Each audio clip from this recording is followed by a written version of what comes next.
MP Kesineni Nani TDP అధినేత చంద్రబాబు లోకేష్లపై మరోసారి hot comments చేశారు. బాబు షూరిటీ, బాబు గ్యారంటీపై విమర్శలు చేశారు. టీడీపీలో ఎవ్వరికీ గ్యారంటీ లేదని, స్వార్థ రాజకీయాలు చేయడమే చంద్రబాబు నైజమని ఆరోపించారు. బాబు షూరిటీ బుర్రలేని లోకేష్ కంటూ ఎద్దేవా చేశారు.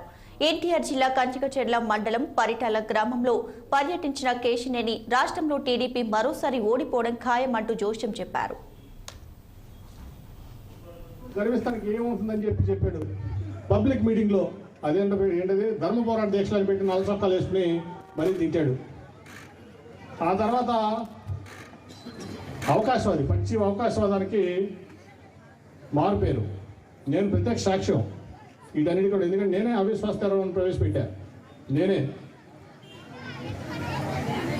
పెట్టినప్పుడు అసలు ఎక్కడ మోడీ గారు ఓడిపోతున్నాడు అనేది ఆయనకి సమాచారం. ఆ రోజున వింటారు అందరూ.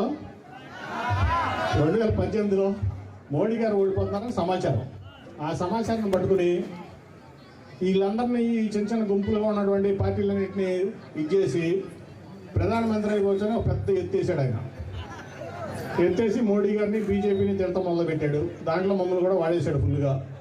సరే, మేము కూడా రాష్ట్రం కోసం అంటున్నాడు కదా, మేము కూడా పాలిటిక్స్లో అంతా సీనియర్లు కాదు. ఆ రోజున రాష్ట్రం కోసం అంటున్నాడు, ఈ రాష్ట్ర భవిష్యత్తు కోసం, రాష్ట్ర అవసరాల కోసం అంటున్నాడు. అంతకుముందేమో మోడీ గారు ఇచ్చిన ప్యాకేజ్ ముద్దు అన్నాడు.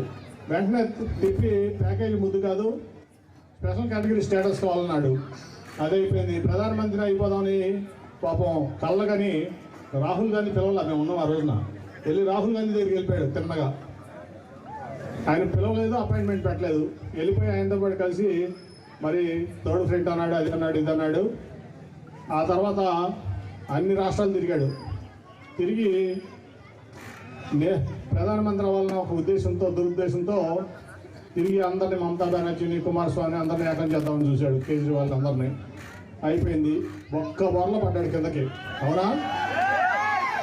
మీరు అందరూ కలిసి జగన్మోహన్ రెడ్డి గారు 151 సీట్లు ఇచ్చి కింద పడితే ముక్కు మొహం చెదిరిపోయి మైండ్ బ్లాంక్ అయిపోయింది అనమాట.